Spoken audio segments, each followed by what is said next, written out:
네, 반갑습니다.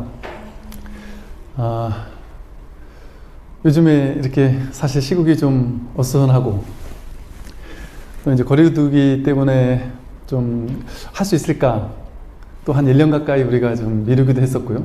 좀 할 수 있을까 하고 저도 좀 걱정을 했었는데 이렇게 좀 제한을 하긴 했지만 이렇게라도 함께 할 수 있어서 너무 다행이라는 생각이 들고, 예, 아주 만나서 반갑습니다. 오늘부터 이제 한 3개월 동안 진울 스님의, 모구자 진울 스님의 수심결이라는 아주 중요한 가르침인데요. 이것을 이제 강의하게 됐습니다. 우리가 알듯이 이제 진울 스님 하면 한국 불교의 중흥조라고도 할 수 있고, 또 우리 한국 불교를 대표하는 그런 이제 중요하신 이제 스님이시고요. 이 수심결이라는 책은 이 모구자 진울 스님께서 선의 입문서라고 할 수 있는, 그러니까 선불교를 실천하는 데 있어서 어떻게 수행해야 되는지에 대한 어떤 입문서라고 우리가 쉽게 생각을 할 수가 있고, 또 그 당시 이제 고려불교 12세기 당시의 불교가 좀 선과 교가 좀 나뉘면서 좀 다투기도 했었고 사회적으로도 좀 어수선한 그런 가운데 이 스님께서 정의 결사라고 우리가 잘 알고 있는 결사 운동을 하시면서 불교의 본질로 돌아가야 한다. 선불교의 본래적인 본질로 돌아가는 것만이 우리가 바른 불교, 바른 깨달음, 이것을 우리가 할 수 있다라는 어떤 기치 아래에 이렇게 바른 선을, 또 이제 다양한 교종들을 선으로서 회통하는, 선교를 회통하는 그런 어떤 가르침으로서 이렇게 수심결을 지으셨습니다. 지금 우리들에게도 어쩌면 우리나라 사회도 좀 어수선하고, 또 불교계 내부적으로도 어수선하다라고도 볼 수 있을 것 같은데, 언제나 그랬듯이 이런 시국일수록 오히려 더욱더 이 가르침으로서 회통하는 이런 수심결의 가르침이 아주 중요하지 않나, 그런 생각이 듭니다. 제가 처음에 아마 인트로 영상에서도 좀 말씀을 드린 것처럼 아주 깊은 교학적인 해석을 하거나 학문적으로 공부하거나, 또는 아주 큰 깨달음을 얻은 것도 아니고 해서 선을 어떻게 하거나 이런 것보다도 이 수심결이라는 가르침을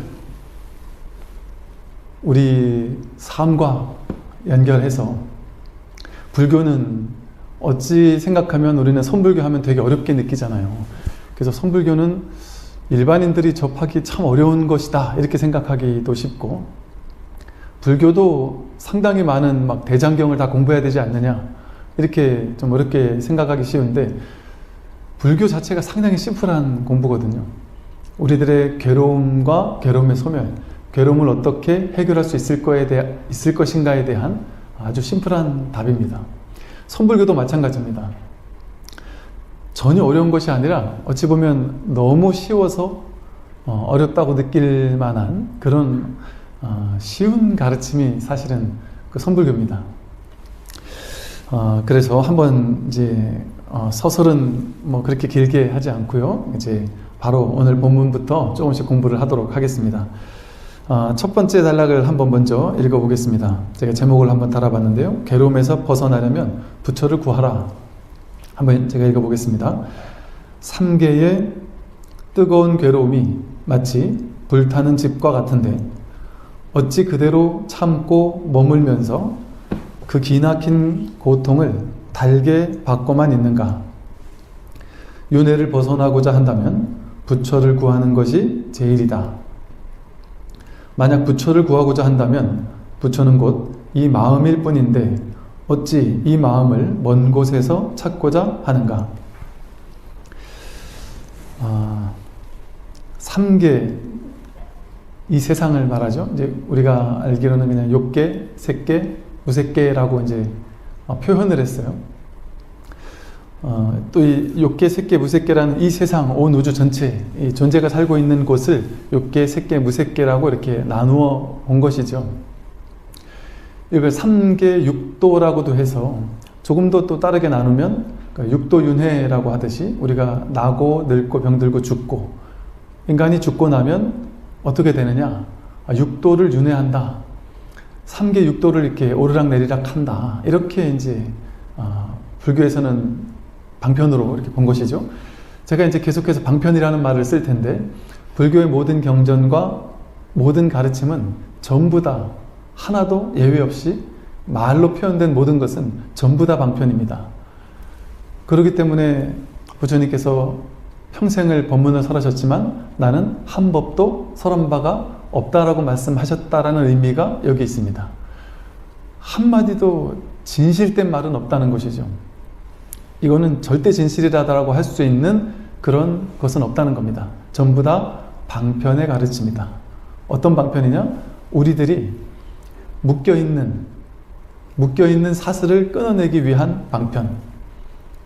그러니까 방편은 사람마다 묶여있는 게 다르니까, 사람마다 집착해 있는 게 다르니까, 사람마다 괴로워하는 이유가 다 다르기 때문에 묶여있는 게 다 다릅니다.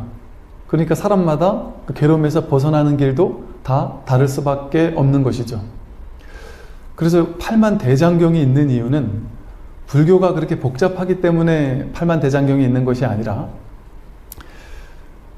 사람들이, 중생들이 무수히 많고 그 무수히 많은 중생들의 분별망상이 너무나도 무수히 많다 보니까 중생들의 분별망상에 대응해서 그 분별망상을 하나씩 다 깨뜨려주는 방편을 쓴 겁니다. 그러다 보니까 중생들의 분별이 많으면 법도 많아지는 거예요. 그 방편도 많아지는 겁니다. 그래서 경전이 뭔가 불교는 너무 교리도 복잡하고 경전도 많고 이렇게 생각하지만 사실은 이것은 부처님의 자비로움이다. 경전이 많은 것이 아니라 중생들의 분별망상이 그만큼 많다는 소리를 하는 것이죠. 그걸 깨주기 위한 것이니까.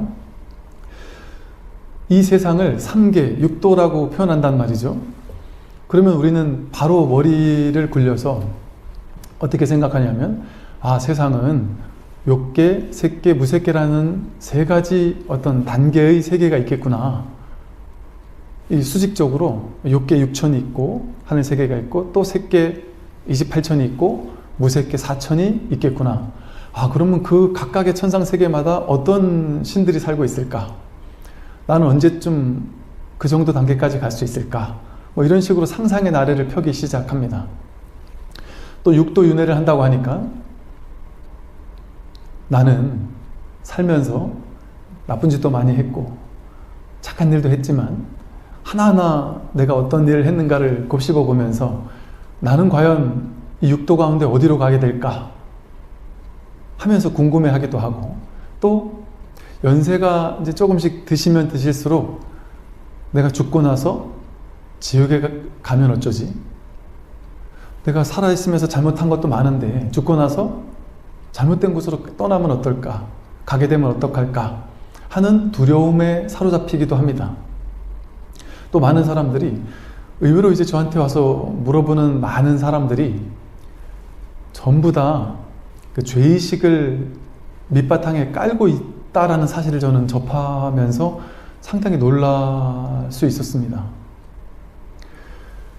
누구나 무엇을 하든 이 죄의식, 두려움을 내면에 딱 깔고 있어요. 왜냐하면 착하게만 사는 사람이 없거든요. 착한 일을 겉으로는 하고 있는 사람조차도 죄의식이 있더라고요. 왜 그런가 봤더니 겉으로는 착한 일을 하고 있는데 겉으로 봤을 땐 남들이 나를 너무 착하다라고 보고 있는데 사실 내 내면에서는 그게 무조건 좋게만 남들을 위해서 100% 이타적이기만 한 것이 아니라 그거를 하면 나도 좋으니까 나도 나름의 계산이 있어서 착한 일을 한 건데 남들은 너무 좋게 본다는 거죠. 그거에 대해서 죄의식을 느끼면서 이렇게 해도 될까요? 이제 이렇게 물어보더라는 거죠. 그러니까 잘한 일조차도 미진한 어떤 죄의식 같은 것들이 있을진데 하물며 좀 인생에 좀 힘든 일 있고 괴로운 일 있고 잘못한 일이 있는 사람들은 얼마나 큰 죄의식에 묶여서 살겠어요? 그러면 자유롭지를 못하게 됩니다. 내가 그 죄가 있기 때문에 죄에 대한 과보를 언젠가는 받고야 말 거야. 내 인생은 언젠가는 힘든 일이 생기고야 말 거야. 나는 반드시 한 번은 망할 거야. 몸이 한 번쯤 아프게 될 거야. 큰 병이 나서 병원에 입원하게 되면 어쩌지? 그것도 아니라면 망하게 되거나 그것도 아니라면 다음 생에 지옥에 갈지도 몰라. 가난하게 태어날지도 몰라. 이제 이런 두려움과 죄의식에 누구나 이렇게 사로잡혀 있더라는 것이죠. 그런데 그 죄의식이 바로, 그 두려움이 바로 내 마음 하나가 일으킨 분별이고 망상이라는 사실을 모르니까, 그런 것이 실제로 있다라고 생각하니까, 지금 어떤 내가 살아오면서 어떤 업을 지었느냐에 따라서 미래에 받게 될 과보가 실체적으로 존재할 것이다.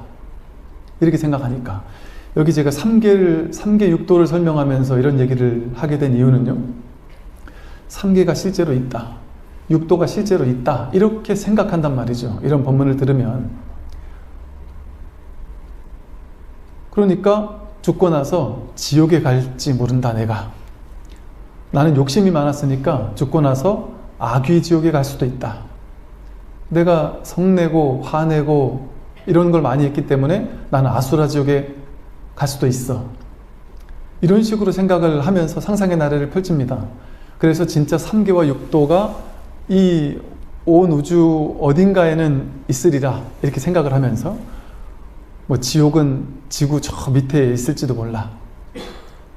천상세계 중에 어떤 천상은 안드로메다 별에 있을지도 모르고, 어떤 천상은 뭐 어딘가에 있을까, 이런 식의 이제 시공을 상상하면서 구현해낸단 말이죠, 머릿속에서.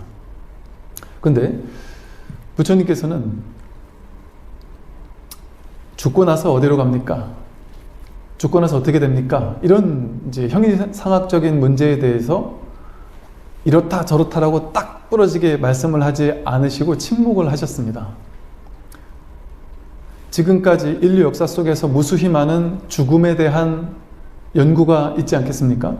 또 무수히 많은 사상, 철학, 종교에서 나름의 죽음에 대한 어떤 논을 가지고 있어요. 죽음은 이런 거야, 죽고 나면 이렇게 돼 라고 하는 나름의 어떤 견해를 가지고 있습니다. 모든 종교, 사상, 철학은. 또 사람들마다. 그런데 이게 확정적인 진리야라고 지금까지 결론 난 게 있습니까? 여전히 죽음 이후에 대해서는 진행형입니다. 결론이 날 수가 없어요. 자기 개인은 개인적으로 죽고 나면 이렇게 될 거야 라고 결론 낼 수 있겠죠. 그러나 그것은 본인이 그렇게 결론 낸 겁니다. 심지어 불자들 사이에서도, 같은 불교 신자인데도 불구하고 불자들끼리도 죽고 나면 어떻게 되는지에 대해서 의견이 분분합니다. 스님들 사이에서도 분분하죠. 심지어 윤회가 있느냐 없느냐 하는 이 불교의 되게 기본적인 것 같은데, 여기에 대해서도 신도님들이 되게 헷갈려 하십니다. 정말 많은 질문을 하십니다. 스님, 윤회가 있어요 없어요? 진짜로 있어요 없어요? 왜 그런 걸 질문하냐고 여쭤보면, 어떤 스님은 윤회가 없다고 한대요. 어떤 스님은 윤회는 반드시 실체적으로 있다라고 한다는 거죠. 그렇게 이렇게도 얘기할 수 있고 저렇게도 얘기할 수 있습니다. 있다라고도 얘기할 수 있고요, 반드시 없다라고도 얘기할 수 있습니다. 있다 없다라는 그 말로 다 할 수 없는 무언가예요. 이처럼 희론이라고 부릅니다. 그래서 죽고 나서 어떻게 되느냐, 이건 아무리 내가 결론을 내려준다고 해서 본인이 스스로 체험하고 검증하고 하기 전에는 이거는 그냥 희론일 뿐이다. 언제까지고 희론일 뿐이다. 즉, 제가 이제 방편이라는 말과 이런 희론이라는 말을 썼는데, 이걸 이제 잘 이해해야 됩니다. 불교를 공부하려면. 3계 육도 하면 3계가 진짜 어딘가 어떻게 있겠지 하고 머릿속으로 그림을 싹 그려버리면 그게 바로 명과 상입니다. 명과 색이라고도 하고, 명은 이름이죠. 상, 모양. 이름과 모양으로 그 언어를 이름과 모양으로 개념화지어서 머릿속에 취하는 거예요. 불교는 명과 상을 타파하는 가르침입니다. 명과 상에 얽매여 있어서는 불교의 본질을 알 수가 없는 것이죠. 근데도 불교를 공부하면서도 세상 공부는 전부 다 명과 상으로 이름과 모양을 가지고 잘 정리해서 공부하는 거잖아요. 불교는 명과 상을 깨뜨리는 거거든요. 그래서 삼계가 있다, 육도윤회를 한다, 이제 이런 얘기가 나오면 불교에서 이렇게 방편을 쓰고 있구나, 이렇게 새겨서 알아들어야지. 그게 진짜 있느냐 없느냐를 가지고 논쟁을 하고 싸우고 결론을 내주십시오, 이렇게 얘기해서는 안 된다. 왜 그러냐? 과거, 현재, 미래가 진짜 있을까요 없을까요? 금강경에서도 과거심 불가득, 현재심 불가득, 미래심 불가득이라고 했죠. 생생하게 우리의 실제 경험을 통해서 보더라도 과거가 진짜 있느냐? 진짜 있습니까? 과거를 떠올리면 생각할 수는 있죠. 어제를 지나왔기 때문에 어제를 떠올리면 어제를 생각할 수도 있고 10년 전을 떠올리면 10년 전을 생각할 수는 있습니다. 근데 그건 생각일 뿐이죠. 생각이 올라왔다 사라지는 거예요. 생각일 뿐입니다. 근데 그 생각은 반드시 올바르다라는 보장을 할 수가 없습니다. 생각들은 왜곡될 수 있고 오해될 수 있고 자기 식대로 경험될 수 있어요. 똑같은 부모님 밑에 똑같은 자식이 둘이 있는데 나중에 커서 뒤늦게 얘기를 할 때 보면 같은 부모님 밑에서 같은 조건 속에서 살았는데도 불구하고 어떤 아이는 나는 어릴 때 너무 행복하게 잘 살았어 라고 하고, 동생은 나는 정말 지옥 같았어, 정말 집에서 너무 힘들게 살았어, 이렇게 이야기하는 사람들을 만날 수 있거든요. 이 현실 세계가 달라서 그랬던 것이 아니라 그걸 내가 어떻게 받아들이고 어떻게 해석할 것이냐 하는, 자기가 어떻게 받아들이냐에 따라서 동일한 현실이 전혀 다르게 기억되거든요. 전혀 다르게 받아들여집니다. 그러면 현실이 고정되어 있는 것이 아니라 자신이 어떻게 그것을 받아들이냐에 따라서 자기 식대로 이해되는 과거가 있을 뿐이에요. 어떻게 고정된 실제적인 과거가 있다고 할 수가 있겠습니까? 그건 생각일 뿐이지. 또 실제로 여러분이 과거를 1초라도 살아본 적이 있을까요? 과거를 살았던 그때는 현재였죠. 우리는 온전히 매 순간순간 현재밖에 살아본 적이 없습니다. 과거를 단 한순간도 살아본 적이 없어요. 미래를 1초라도 살아본 적이 있을까요? 미래를 단 한 번도 살아본 적이 없습니다. 이거는 생생한 자기 체험으로서 검증된 거죠. 증명된 이야기죠. 내가 한 번도 과거를 살아본 적이 없고 한 번도 미래를 살아본 적이 없다. 나는 매 순간 눈앞에 있는, 이걸 목전사라고 부릅니다. 목전에 있는, 눈앞에 있는 지금 이 순간만을, 지금 이것만을 항상 살아왔고 이것만을 경험해 왔습니다. 과거나 미래라는 것은 어디까지나 생각이 움직였을 때만 과거라는 허상, 미래라는 허상을 내가 조작해서 만들어낼 수 있을 뿐이에요. 실제로 과거를 한 번도 안 살아봤고 미래를 한 번도 안 살아봤으니까. 근데 우리는 과거가 있다라고 해요. 과거 없다라고 하면은, 제가 유튜브에다가 설법을 할 때 뭐 워낙 많은 얘기를 하다 보니까 자세하게 과거가 미래가 왜 없는지를 여러 군데서 하다가 매번 그 나올 때마다 설명할 수 없으니 지나가는 말로 과거도 없고 미래도 없다, 한 번도 살아보지 않지 않느냐 하고 이렇게 지나가 버리면요, 정말 많은 사람들이 왜 과거가 없느냐, 나는 과거를 살았는데 왜 미래가 없느냐, 미래는 반드시 있는데 왜 없느냐 하고 이렇게 이야기하는 분들이 물론 계시죠. 과거는 실제로 한 번도 살아본 적이 없습니다. 우리가 그 누구도 경험해 본 적이 없고 미래도 경험해 본 적이 없습니다. 그러면서도 우리는 있다고 해요. 진짜 있습니까? 검증해 봤습니까? 살아봤느냐 말이죠. 살아보지 않았어요. 어제 살았잖아요. 그 생각이잖아요. 기억이잖아요. 생각을 일으켰을 때 그 그러한 생각이 떠오르는 것이지, 그 떠오르는 그 순간도 어디서 떠올라요? 지금 여기서 떠오르잖아요. 지금 여기에서 지금 이 순간에서 과거를 떠올리고 있잖아요. 다른 순간에 그 과거가 떠올려지는 게 아니에요. 지금 여기에서 과거가 떠올려지고 지금 눈앞에서 미래를 생각하고 있는 거거든요. 그럼 과거는 있을까요? 없을까요? 없다고 해도 우리 생각의 수준에서는, 생각의 이해의 수준에서는 과거도 있고 현재도 있고 미래도 있죠. 생각 속에서는. 즉 중생들의 견해에서는 과거도 있고 현재도 있고 미래도 있습니다. 그리고 중생의 삶을 살아야 되다 보니까 사람들과 대화하면서는 당연히 과거를 얘기해야 하고 미래를 얘기하면서 살아야 합니다. 이걸 이제 응무소주 이생기심이라고 금강경에서는, 즉 과거, 현재, 미래도 없지만 과거도 쓰며 살고 현재도 쓰며 살고 미래도 쓰며 살아야 된다는 거예요. 머무는 법 없이 마음을 내고 살아야 된다는 거예요. 과거도 없고 현재도 없고 미래도 없지만 과거도 쓰고 살고 현재도 쓰고 살고 미래도 쓰고 살아야 한다. 현실 세계에서는. 그러나 쓰되 쓰는 바가 없이 쓰면 된다. 과거가 없지만 언어와 개념의 세상인 이 중생세간 속에서는 그게 없으면 살 수가 없으니까 그걸 쓰며 사는 겁니다. 그거 쓰며 사는 것은 뭐라고 하는 게 아니에요. 그러나 그걸 집착하고 고집해서 절대적으로 과거는 없어 하는데 집착해도 문제가 되고, 절대적으로 과거는 있어 하는데 집착해도, 어디에 집착해도 그것은 하나의 견해고 생각에, 희론에 집착하는 것밖에 되지 않는다.